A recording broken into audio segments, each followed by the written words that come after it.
Борьба – дело нелегкое, даже если она ручная. Армрестлинг – идеальный спорт для любого желающего. Досмотрев эту передачу до конца, вы с нами согласитесь, а заодно получите элементарное представление о технике схватки.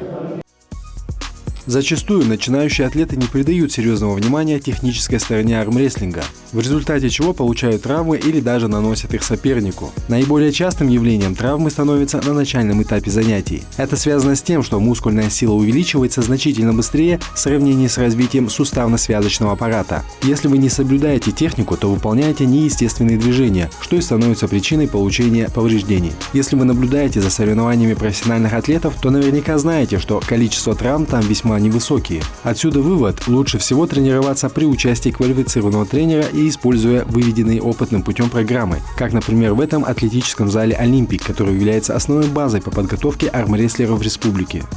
В нашем тренажерном зале есть, как вы все видите, профессиональные тренажеры. С этими тренажерами можно добиться хорошего результата. И прийти может здесь любой, не совсем там секция армрестлинга, может и просто укрепить тело, может человек прийти, скинуть лишний вес. У нас есть инструкторы, тренера, вот мы квалифицированные, можем подготовить спортсмена на любом уровне. В нашем зале посещают обычные ребята, которые скидывают вес и просто красиво форму тела сделать.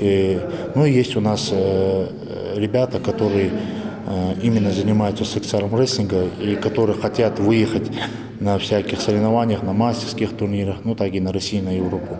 Армрестлингом можно заняться с 14 лет, с 14 до 18 у нас юниоры и юноши, с 18 до 21 юниоры, ну потом до 40 уже взрослые идут.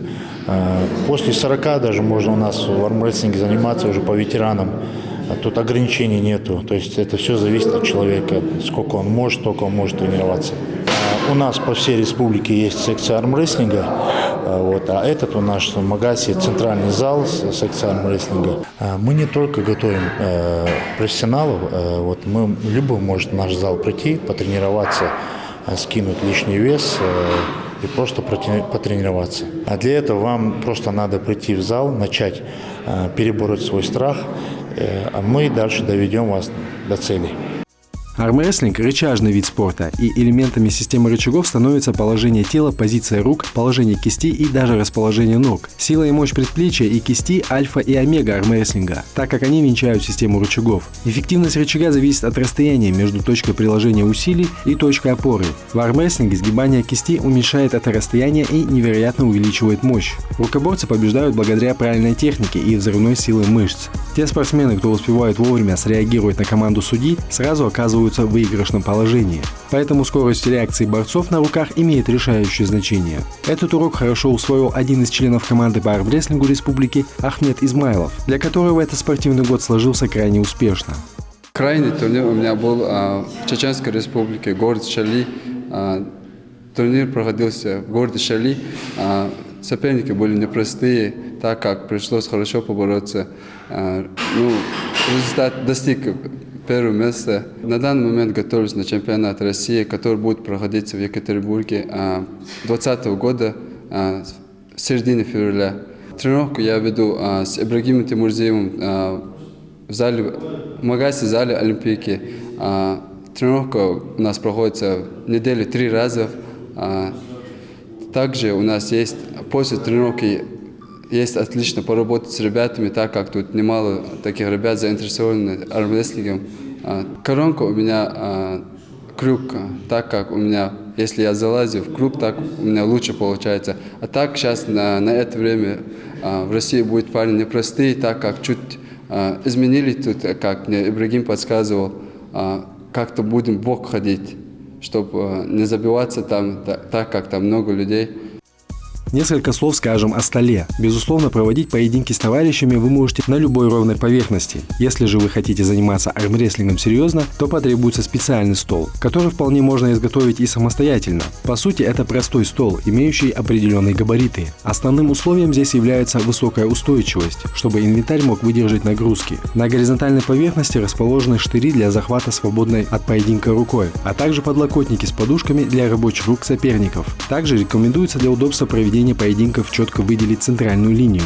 Сейчас был принят единый стандарт столов для армрестлинга, которые используются для проведения соревнований между рукоборцами. Кроме этого, существуют столы для проведения поединков в положении стоя и сидя. Так как единый стандарт утвержден, то все размеры стола строго регламентированы. –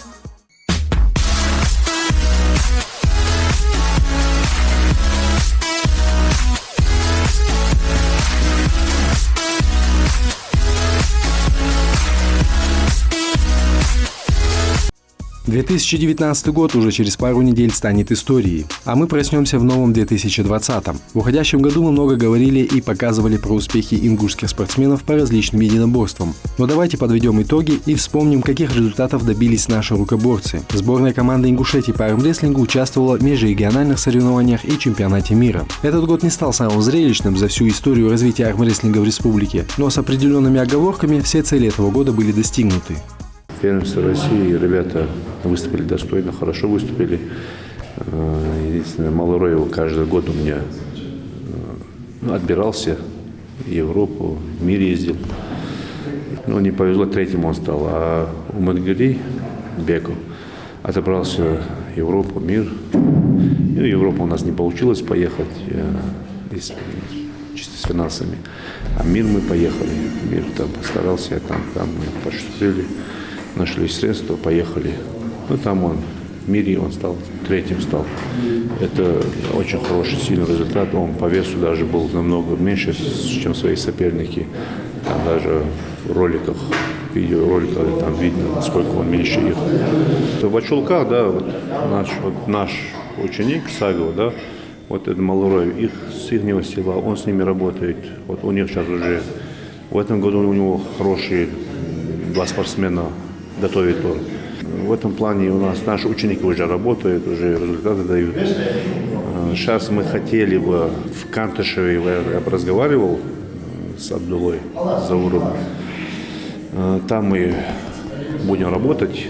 В этом селе есть хорошие ребята, у них такие, можно сказать, самородки, да.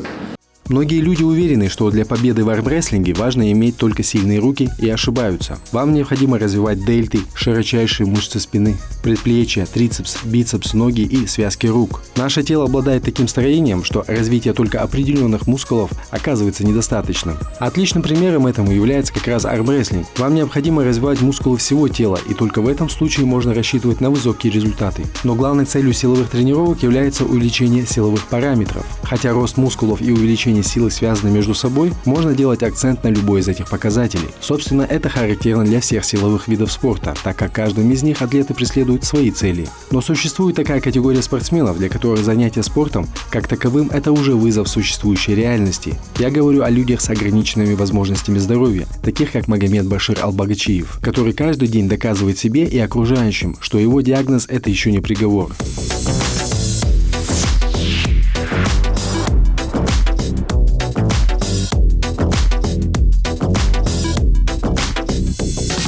Это не важно, что у тебя со здоровьем, если главное, если у тебя есть желание, ты можешь достичь своего успеха. И просто меня это затянуло. Я жил в Тюмени многие годы, жил более 13 лет, в общем где-то 18 я там жил. Это все началось еще, наверное, с ранних лет. Я начал то, что когда многие люди, когда мне подавали руку, чтобы поздороваться, они замечали, что у меня хороший хват, и многие говорили, что у меня там хорошие руки, да, что я хорошо могу потянуться. И потом, спустя после этих слов, мне было интересно, так как мы были все молодые, всем было интересно потянуться, все узнать, сколько у нас сил. Я вернулся сюда, и я когда был в мечети, ко мне подошел Ибрагим и сказал так вот, мне, предложил, типа, вот у меня есть спортзал, у меня есть люди, которые занимаются спортом, есть ли у тебя желание? Я так подумал, почему бы и нет, чем просто так сидеть дома, просиживать все это время, заняться каким-либо видом спорта и попробовать постараться стать в этом виде спорта первым. И вот я потихоньку приходил в зал, потихоньку вот сейчас начал все это изучать, все эти азы, и мне более-менее все очень нравится, у меня есть желание достичь чего-то в этой сфере. А вот уже 2 месяца я хожу в магазин спортзал «Олимпик», И мне в целом очень нравится, я хочу, мне понадобится буквально год, чтобы встать в хорошую форму, чтобы уже выйти на какой-то уровень, чтобы выступить от федерации и пойти на соревнования. Я призываю каждого заниматься спортом, потому что спорт – это жизнь. И чем лучше вы становитесь, тем лучше вы для народа, для всех. Желаю всем стать сильными и добиться своих целей.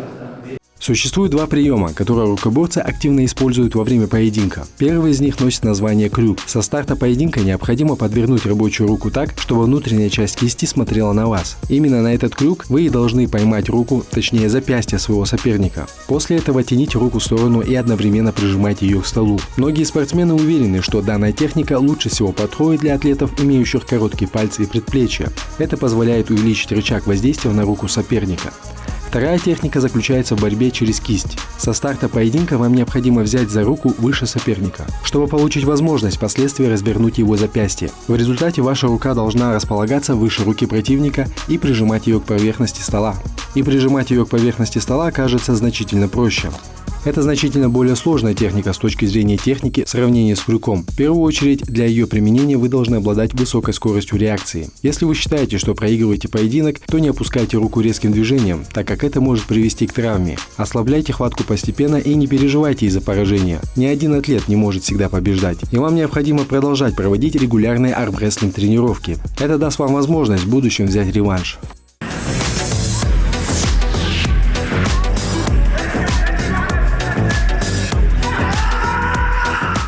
Решив проводить армрестлинг тренировки, вы должны понимать, что это весьма сложная с технической точки зрения спортивная дисциплина. Однако начинать заниматься армрестлингом можно в любом возрасте. И вот несколько советов, которые помогут более прогрессировать. Помните, что армрестлинг является видом единоборств, а не обычным состязанием с соперником. Для победы вам необходимо правильно выбрать тактику, обладать устойчивой психикой, а также иметь опыт. Таким образом, чтобы добиться поставленной цели, вам необходимо проводить спарринги. Армрестлинг тренировки должны быть регулярными. Тренировать необходимо не только силу, но и технику. Основу ваших силовых занятий должны составлять базовые упражнения. Именно они способствуют повышению силовых параметров и позволяют набирать массу.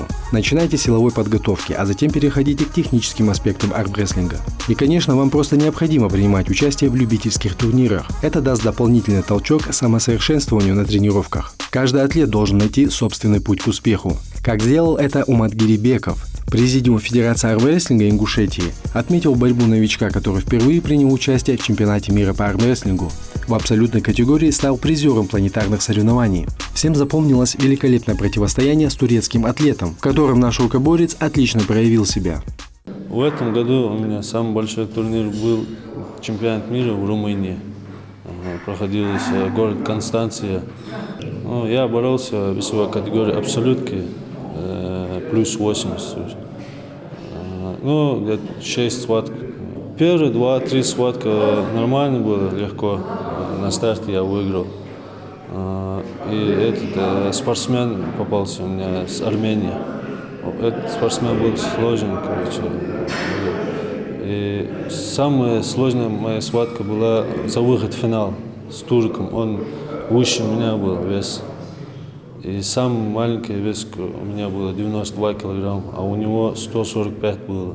У меня самая любимая коронка – это на старте боковой удар у меня. Твоему сопернику самая неудобная борьба. Он все углы раскрывает кисть, и сопернику неудобно остановить тебя. Поэтому я работаю над этим, над боковым упражнением. И так побеждаю. В целом я доволен своим выступлением. Я получил, опыт побольше опыта, и мотивация будет. В дальнейшем я сейчас хочу, иншаллах, выступить на первенстве России, тоже в абсолютке. И тогда буду работать над ошибками, чтобы еще раз не допустил это, чтобы старт не проморгать. И, иншаллах, будем готовиться на первенство России. И следующий год чемпионат мира будет в Грузии. Там я хочу, иншаллах, хорошо выступить, стать первым. Могут прийти мысли, зачем мне туда лезть, ведь все рекорды в спорте побиты, а больше уже нереально. Но каждый год спортсмены ставят новые и новые рекорды и знают, что это реально. Они ежедневно тренируются, хотя начинали с самого малого, чтобы себя не травмировать в начале пути. Использовали мягкие гири или просто гриф без блинов. Таков путь каждого спортсмена. Даже если вас постигнет неудача, нужно снова и снова стремиться к лучшему результату. Ведь проигрыш – это весомый повод для борьбы, а не уныние. Закончить нашу передачу я хотел бы словами одного из известных спортсменов. Любовь к тому, что ты делаешь, и готовность сделать то, что другие не в состоянии – вот что делает тебя великим. Ну что ж, друзья, спортивный путь. Легкого вам старта в любом виде спорта.